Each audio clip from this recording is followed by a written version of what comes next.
Now, disk shadowing and disk mirroring, in reality there is a difference in the technology, but the exam actually treats them basically the same at the level that you need to know for the CISSP exam.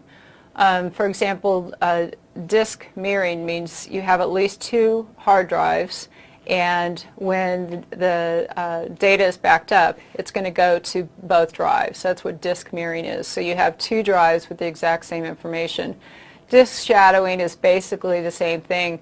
Again, the technology is a little bit different, but on the exam they don't really go that deep into it. And then what you need to know is the reason for doing this. Why would you carry out disk mirroring or shadowing? And that's because you know, if one drive goes down, then you have the other drive. It's about redundancy and fault tolerance. And in operations we talk about a RAID system, which can also provide fault tolerance as long as you have parity being used. Parity is the information that is stored that rebuilds the data if you lose a drive. So great, these all sound like great solutions, so why don't we just buy it all? Or which ones do we need to buy? That's a very confusing question, especially when you have all these different options.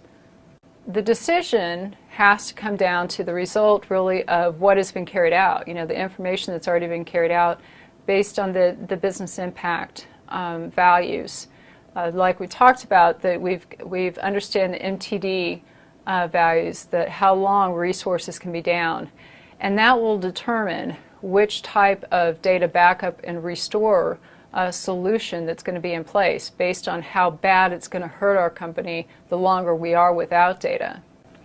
So it's kind of an interesting balancing act to be able to figure out the recovery point objective.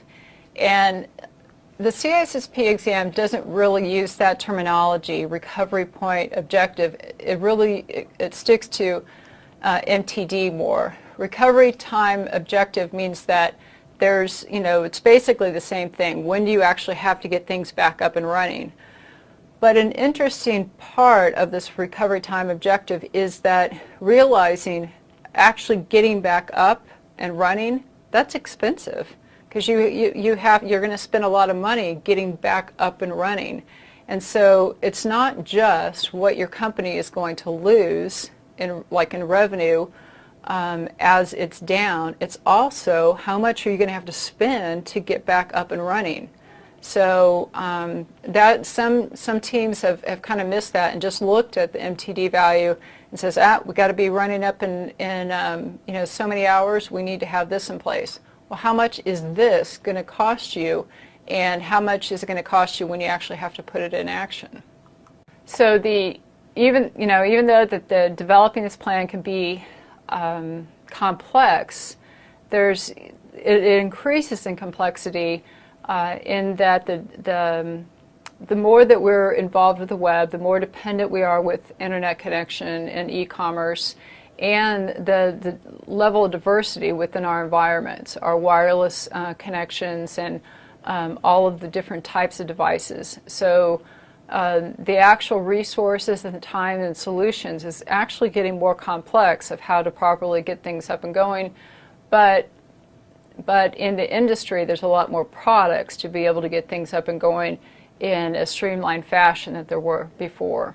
So if you look at this graphic, I think it's very interesting that this is how you understand what type of technology you would put in place. The recovery time means how fast do we have to get back up and running. Recovery point actually means how long or how much data can we go without. Now, the CISSP exam doesn't go as much into the recovery point. You would see this though if you're in this industry, or if you had to develop a business continuity plan. You need to know when you have to be up and running. It means an hour, 2 hours, however, based on the amount of revenue usually you're going to lose.